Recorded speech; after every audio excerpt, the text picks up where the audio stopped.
इनकी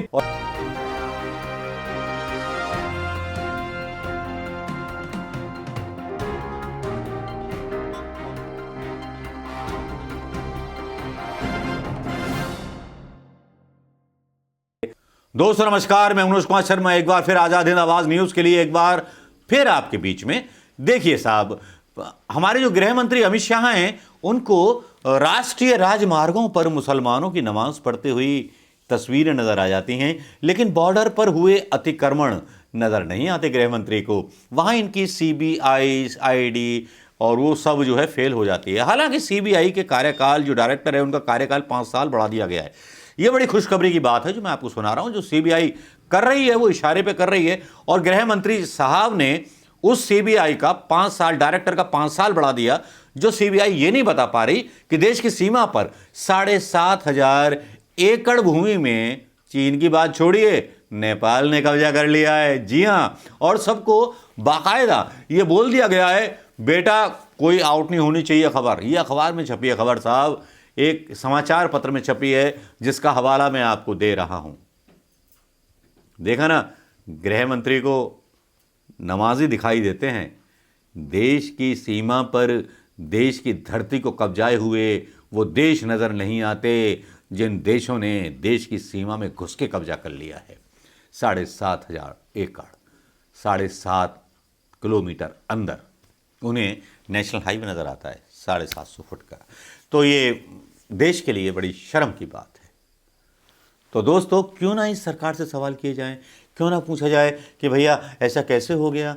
नेपाल जैसा देश भी आपको आंख दिखा रहा है, इतनी बुरी स्थिति में आप पहुंच गए। कहां तो आप विश्वगुरु बनना चाहते थे, कहां तो आप ताकतवर देश बनना चाहते थे, कहां तो आप पाकिस्तान को सबक सिखाना चाहते थे। लेकिन आप पाकिस्तान को तो छोड़िए, आप झूठी खबरों के सहारे अपना राज चला रहे हो, और नेपाल जो है आपके अंदर घुस करके आपके सीने पर अपने नाखून गाड़ करके बैठा हुआ है, और आप मीडिया से ऐसी वाली ताली बजा रहे हो जिसको कहा जाता है, कमेंट में लिख दीजिएगा दोस्त, वल्लभ भाई पटेल की मूर्ति में घोटाला और चीन का अंदर आ जाना। ये तो खैर सबको जग जाहिर है, लेकिन ये खबर आपके लिए बड़ी नई होंगी दोनों, कि नेपाल ने कब्जा कर लिया भारत की सीमा में घुस करके, और वल्लभ भाई पटेल की मूर्ति में घोटाला हो गया। चीन के पत्रकार ने ही खुलासा किया है। अब डिसाइड कीजिए कि क्या होना चाहिए, क्या नहीं होना चाहिए। ये सरकार कैसी है, कैसी नहीं है, सरकार के बारे में क्या कदम उठाए जाने चाहिए, क्या कदम नहीं उठाए जाने चाहिए, ये सरकार ने क्या किया, क्या नहीं किया।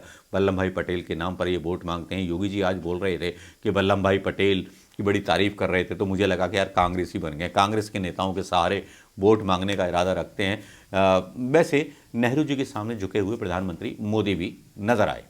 प्रधानमंत्री मोदी जी जो थे, वैसे तो जवाहरलाल नेहरू, और आज बाल दिवस था, नेहरू जी का जन्मदिन था, जिस दिन बाल दिवस के रूप में मनाया जाता है। नेहरू जी बच्चों को बहुत प्यार किया करते थे, देश का भविष्य बताते थे, देश का लीडर बताते थे।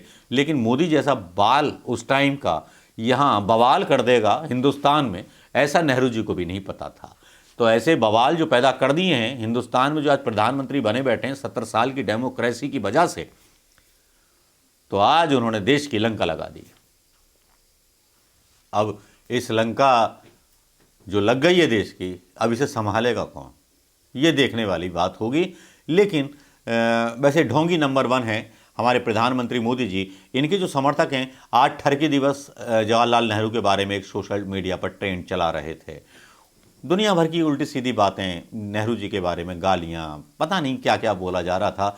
लेकिन दोस्तों, ये हमारा हिंदुस्तान ही है कि जहाँ पर इस तरह की चीज़ें सहली जाती हैं। एक फ्रीडम फाइटर, हमारे देश का पहला प्रधानमंत्री, अगर उसके बारे में इस तरह की बातें आज मोदी जी के नेतृत्व में चलती हैं और ऐसे लोगों के खिलाफ सोशल मीडिया पर कोई कार्रवाई नहीं होती, तो मान लीजिए सरकार की सहमति है, सरकार वैसा ही एक प्रयोग कर रही है जैसा कंगना रनावत को पद्मश्री देने के बाद प्रयोग किया गया। पद्मश्री कंगना को दिया गया। अब कंगना जो है बोल रही है कि मैं क्यों करूं वापस, कोई युद्ध थोड़ी हुआ था 1947 में, युद्ध तो हुआ ही नहीं था। तो कंगना को समझना होगा, गांधी को पढ़ना होगा, गांधी दर्शन पढ़ना होगा। अब कंगना क्या जाने, कपड़े उतारने के सिवाय उसको कोई काम तो है नहीं। कपड़े उतारना जानती है, पढ़ना लिखना तो जानती नहीं है। अगर ऐसी ना होती तो अपने परिवार को छोड़ करके मुंबई इंडस्ट्री में महेश भट्ट के साथ ना गुजारे होते दिन अपनी जवानी और अपना बचपन।